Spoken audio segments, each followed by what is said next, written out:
जय हिंद दोस्तों, नेताजी सुभाष चंद्र बोस डिफेंस अकादमी में आपका स्वागत है। जैसा कि हम बात कर चुके हैं कि हिस्ट्री से हम बेसिक्स के बारे में बात कर रहे हैं, कॉन्सेप्ट की हम अंडरस्टैंडिंग ले रहे हैं। अब जो हमारा टॉपिक है, आप ये मत सोचिए कि मैं आपको फैक्ट दे रहा हूँ, नहीं दे रहा हूँ, या मैं किस तरह से काम करवा रहा हूँ।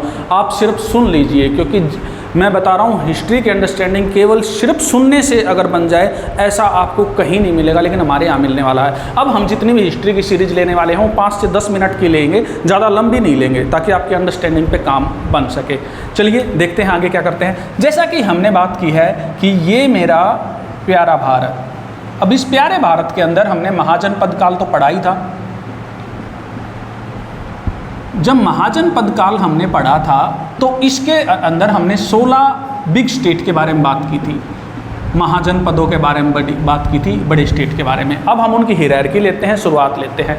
तो जो सबसे पहला बड़ा स्टेट आता है, जो सबसे पहली डायनेस्टी आती है, जिसमें मगध बोलते हैं, मगध सबसे जो शक्तिशाली महाजनपद था, सबसे बड़ा स्टेट था, वो मगध था। उनकी बात करते हैं तो सबसे पहली जो डायनेस्टी आती है वो हर्यक डायनेस्टी आती है। कौन सी डायनेस्टी आती है? हर्यक वंश आता है, हर्यक डायनेस्टी आती है। और हर डायनेस्टी में हमें क्या पढ़ना है? क्या सारे राजा पढ़ने हैं? बिल्कुल नहीं पढ़ने। हमें उसका फाउंडर पढ़ना है, उसका कोई ग्रेट किंग पढ़ना है, और कोई लास्ट किंग अगर पढ़ना है तो देख लेंगे, अदरवाइज वो इतना इंपॉर्टेंट नहीं है। तो हर्यक डायनेस्टी की अगर हम टाइम पीरियड की बात करें तो ये लगभग रहेगा 544 BC से लगभग 412 BC तक। अब बात आती है कि सर क्या ये टाइम पीरियड वगैरह याद रखना ज़रूरी है? बिल्कुल ज़रूरी नहीं है। सिर्फ आपको एक मोटा मोटा एस्टीमेट पता होना चाहिए कि भाई इस टाइप से ऐसे ऐसे इसकी हायरार्की है। अगर इसकी बात करें, इसके फाउंडर की बात करें, तो जो इसका फाउंडर है वो है आपका बिंबिसार।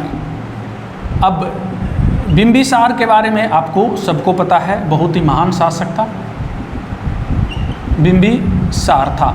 और ये महात्मा बुद्ध का समकालीन है। महात्मा बुद्ध का एक कॉन्टेम्परेरी है। अब ये बहुत ही अच्छा, इसके जो बेटा है, इसका जो सन है, उसका नाम है अजातशत्रु। अब ये जो अजातशत्रु होता है, शुरुआत में तो बौद्ध धर्म के खिलाफ होता है, बिल्कुल बौद्ध धर्म के खिलाफ होता है, एंटी होता है उसका बिल्कुल। लेकिन बाद में ये बौद्ध धर्म को फॉलो करने लग जाता है। और आपको हम बता दें, बौद्ध धर्म के टाइम, अजातशत्रु के टाइम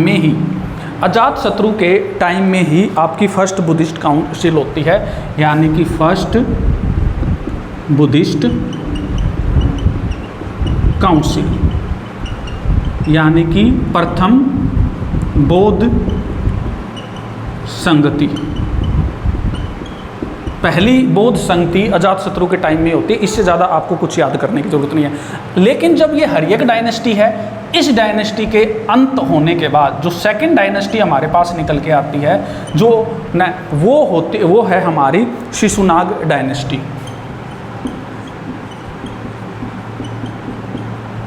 शिशुनाग वंश।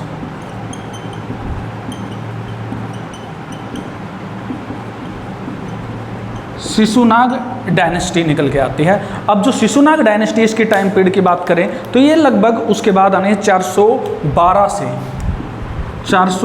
से 344 BC। और मैं फिर बता दूं, क्या ये टाइम पीरियड याद करने की ज़रूरत है? बिल्कुल ज़रूरत नहीं है, लेकिन आपको एक मोटा मोटा एस्टीमेट पता होना चाहिए। अब शिशुनाग डायनेस्टी में और तो कुछ नहीं है, ठीक है। इसका जो फाउंडर है वो है शिशुनाग, अपने ही नाम पर उसने। लेकिन इसमें जो ग्रेट किंग है इस डायनेस्टी का, वो है काला अशोक। और इसी के टाइम पर सेकंड बुद्धिस्ट काउंसिल होती है।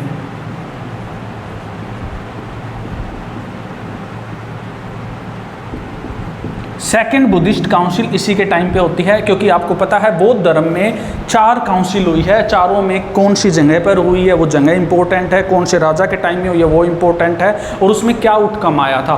तो पहली बौद्ध काउंसिल, सेकंड बौद्ध काउंसिल, इससे आपको क्लियर हो जाएगा। अगर हम नेक्स्ट की बात करें, शिशुनाग डायनेस्टी के बाद अगर तीसरी डायनेस्टी की हम बात करें तो थर्ड डायनेस्टी है नंद डायनेस्टी।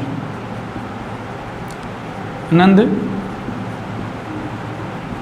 डायनेस्टी, इसको बोलते हैं नंद वंश। और अगर इसका फाउंडर की बात करें तो इसका फाउंडर है महापद्म नंद। महापद्म नंद की बात करें। और अगर इसके टाइम पीरियड की बात करें तो टाइम पीरियड सिंपल है, 344 से इसका टाइम पीरियड है 344 से 322 BC कह सकते हैं हम। और इसका जो लास्ट रूलर है उसके बारे में आपको पता है, धनानंद। धनानंद ये last ruler, very weak ruler, ये बहुत ही कमज़ोर था। इसी को मारकर चंद्रगुप्त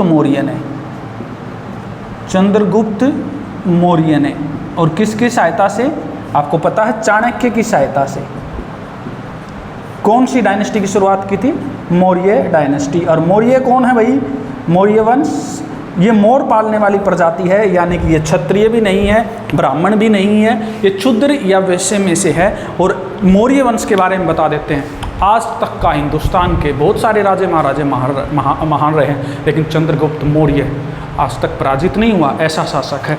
तो इसके टाइम पीरियड की बात करें, मौर्य वंश के टाइम पीरियड की बात करें तो इधर देख लेते हैं मौर्य वंश की बात करें तो मौर्य वंश है 322 BC से 185 BC। और इसका फाउंडर कौन है भाई, इसका है चंद्रगुप्त मौर्य साहब फाउंडर हैं। चाणक्य इसी के मंत्री हैं। चाणक्य के कई नाम हैं, जैसे विष्णुगुप्त है, आपको पता है, कौटिल्य भी इन्हीं का नाम है। ये क्वेश्चन बने, इनकी पुस्तक का क्या नाम है भाई, अर्थशास्त्र इनकी पुस्तक का नाम है, आपको पता है, ठीक है, ओके। चंद्रगुप्त के बेटे का नाम है बिंदुसार, इनके बेटे का नाम है बिंदुसार। और बिंदुसार अपने आप को अमित्रघात बोलता है, अमित्रघात की शत्रुओं को पराजित करने वाला। और बिंदुसार के बेटे का नाम है अशोक, ये वही अशोक है जो अशोक महान है। अशोक के बारे में आपको पता है कि 261 BC में इन्होंने कलिंग का युद्ध जीता था, जिसकी मारकाट से इनका हृदय परिवर्तन हो गया था। कलिंग युद्ध इन्होंने ही जीता है। अशोक के बारे में मौर्य साम्राज्य में बता चुका हूँ, अलग अलग आपको क्या पढ़ना है, डायनेस्टी की हम बात कर चुके हैं। इस साम्राज्य का जो अंतिम शासक है वो है वृहदर्थ अंतिम शासक, यानी कि 185 BC में इनकी डेथ हो जाती है। इसके बाद कौन सा वंश आएगा भाई, चंद्रगुप्त मौर्य के बाद इसके बाद आएगा शुंग वंश, यानी कि शुंग वंश। चंद्रगुप्त मौर्य के बाद शुंग वंश की शुरुआत होती है। और शुंग वंश का टाइम पीरियड क्या है, 185 BC से क्या हो सकता है भाई, एस्टिमेट लगाइए, ठीक है, हो सकता है 73 BC। और क्या ये डेट याद रखनी जरूरी है, बिल्कुल नहीं। शुंग वंश हिंदुइज्म को प्रमोट करता है, मौर्य डायनेस्टी में चंद्रगुप्त मौर्य, अगर मैं चंद्रगुप्त मौर्य की बात करूं तो ये जैन धर्म को फॉलो करते हैं। अगर मैं अशोक की बात करूं तो ये बौद्ध धर्म को फॉलो करते हैं, बुद्धिज्म को। अगर इसके हम वापस बाद में चलें, अगर कालाशोक की बात करें, बुद्धिस्ट काउंसिल हुई है तो सीधी सी बात है, बुद्धिज्म को अजात शत्रु पहले एंटी था, बाद में ये बुद्धिज्म को करता है। आगे चलते बिंबिसार भी आपको महात्मा बुद्ध का कंटेम्प्रेरी है, समकालीन है, आपको पता है। इनके डायनेस्टी से रिलेटेड बहुत सारे कन्फ्यूज़न होते हैं, ये डायनेस्टी कौन सी आ गई, कैसे आ गई, क्या हो सकता है। अब उसके बीच में आपको मोटा मोटा एक एस्टिमेट आ गया है, मैं आपको फिर रिपीट कर देता हूँ। हर्यक वंश है सबसे पहले, हर्यक वंश के बाद आपका आता है शिशुनाग वंश, शिशुनाग वंश के बाद आपका कौन सा आता है भाई, आपको पता ही है, ठीक है, नंदवंश के बाद आता है मौर्य वंश, और मौर्य वंश के बाद क्या आता है, शुंग वंश, तो ये डायनेस्टी आपको इनका फर्स्ट रूलर, लास्ट रूलर, इनका ग्रेट किंग, इनके बारे में आपको बेसिक जानकारी होनी चाहिए। इसके अलावा एक चीज़ और है सुंग वंश में। सुंग वंश के टाइम में ही हिंदुज़म को फॉलो करते पतंजलि आपने नाम सुना होगा, जो रामदेव जिसके नाम से अपना योगा चलाते हैं, पतंजलि पुष्यमित्र सुंग के टाइम पे ही है। पुष्यमित्र सुंग, जिन्होंने सुंग डायनेस्टी की शुरुआत की थी, ये पतंजलि। और पतंजलि ने जो बुक लिखी थी उसका नाम है महाभाष्य। उस बुक का नाम है महाभाष्य। एग्जामिनर पूछ सकता है पतंजलि किसके समकालीन थे, इस टाइप से क्वेश्चन आपसे बनते हैं। एक क्वेश्चन और हमारे सामने आता है निकल के, जो सबसे मेन है,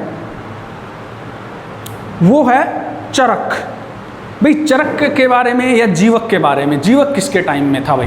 तो याद रखें, जो जीवक एक राजवैद्य था भाई। जीवक जो राजवैद्य है वो किसके टाइम पीरियड में है, ये हमारा क्वेश्चन है। कमेंट बॉक्स में आपको डालना है। एग्जामिनर ने पूछा, आज तक एग्जामिनर ने कहाँ क्वेश्चन पूछा है? क्वेश्चन पूछा है फर्स्ट बुद्धिस्ट काउंसिल किसके टाइम में हुई, सेकंड बुद्धिस्ट काउंसिल किसके टाइम में हुई, चाणक्य के क्या क्या नाम थे, इससे रिलेटेड क्वेश्चन है। अर्थशास्त्र का लेखक कौन था, पतंजलि की पुस्तक महाभाष्य का क्या नाम है, ठीक है। और क्या कहते हैं आप, इसके अलावा जो अशोक है, अशोक ने कलिंग युद्ध कब जीता था, बिंदुसार का दूसरा नाम क्या है, ये फेमस क्वेश्चन हो चुके हैं। एक लास्ट क्वेश्चन और हमारा बनता है, सुंग डायनेस्टी के बाद कौन कौन सी डायनेस्टी आती है? तो सुंग डायनेस्टी के बाद जो डायनेस्टी आती है वो आती है कण्व वंश, और इसके बाद सातवाहन वंश। आपको कुछ नहीं करना है, जितना मैंने बताया है इसको ध्यान से सुनना है एक बार। इसके बाद इससे रिलेटेड किसी भी बुक से, यानी कि चाहे तो आप लुसेंट यूज कर सकते हैं या कोई अदर बुक यूज कर सकते हैं, उससे अपना डाटा अपडेट कर सकते हैं। ज़्यादा फैक्ट रटने की आपको कोई ज़रूरत नहीं है। अगर इससे डीप क्वेश्चन किसी एग्जाम में आता है तो सीधी सी बात यही है कि वो क्वेश्चन आपको अटैम्प्ट नहीं करना है, क्योंकि कट ऑफ आपको 100 में से 102 नंबर पर नहीं लगानी है, कट ऑफ लगेगी आपकी मेरिट के हिसाब से 80-90 के आसपास में। तो इसलिए आपकी अंडरस्टैंडिंग बननी चाहिए, ऐसा ना हो कि 2-4 पॉइंट के क्वेश्चन रटने के चक्कर में आप कट ऑफ से ही बाहर हो जाए, क्योंकि आपको टफ 4 क्वेश्चन ठीक नहीं करने होते हैं, आपको easy common sense based 96 question attempt करने के होते हैं। इसलिए यही ट्रिक है, यही सॉल्यूशन है, यही थ्योरी है, यही की टू सक्सेस है। जय हिंद, जय भारत।